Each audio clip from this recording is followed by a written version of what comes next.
Mayat pria dalam karung ditemukan membusuk di Sungai Waipahiton, Lampung. Rupanya itu adalah jasad korban pembunuhan oleh 10 orang sesama petani kopi.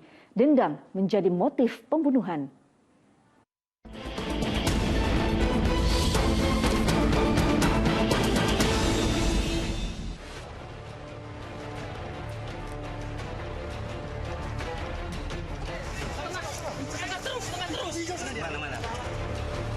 Sesosok mayat di dalam karung gegerkan warga desa Atarkuau, Kecamatan Batu Ketulis, Lampung Barat, Lampung.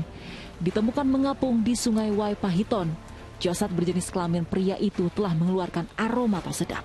Diduga korban sudah tewas selama 1 minggu. Tak ada keraguan ia tewas dibunuh. Kuat dugaan, korban sengaja dimasukkan ke karung dan dibuang ke sungai oleh pelakunya untuk menghilangkan jejak. Belakangan terungkap, korban adalah seorang petani kopi bernama Wagimin, warga Atarkuau, Kecamatan Batu Ketulis, Lampung Barat. Untuk itu, kalau dilihat dari fisik penemuan mayat, tangan terikat, kemudian kaki terikat, dan ditemukan dalam karung, kemungkinan ini adalah korban pembunuhan. Beberapa waktu kemudian, polisi menangkap terduga pelaku pembunuhan Wagimin. Yang mengejutkan, ada 10 orang yang terlibat. 8 orang diantaranya bahkan berasal dari satu keluarga. Sementara 2 orang lainnya merupakan pembunuh bayaran. Keduanya diberi upah Rp500.000 oleh Jarot, sang dalang pembunuhan.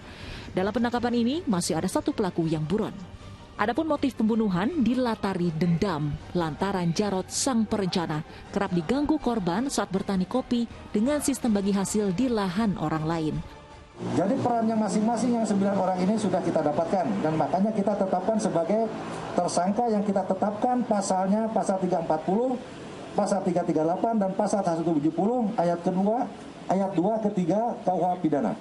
Tak berapa lama juga, 1 pelaku yang kabur akhirnya menyerahkan diri ke polisi setelah tahu 9 rekannya ditangkap. Lelaki bernama Sardi itu masih tetangga korban. Dirinya terlibat dalam pembunuhan akibat kesal lantaran korban yang diduga mengalami gangguan jiwa merusak rumah tersangka. Amarah para tersangka itu dilampiaskan pada korban di akhir November.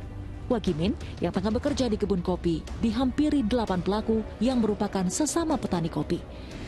Korban kemudian dikeroyok dengan kayu hingga tewas dengan sejumlah luka lebam.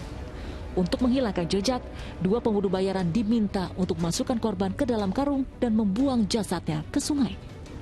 Rasa dendam yang mendalam dengan menghilangkan nyawa seseorang membuat ke-10 tersangka harus mempertanggungjawabkan perbuatannya. Ancaman hukuman 20 tahun penjara hingga penjara seumur hidup kini menanti. Tim Liputan melaporkan.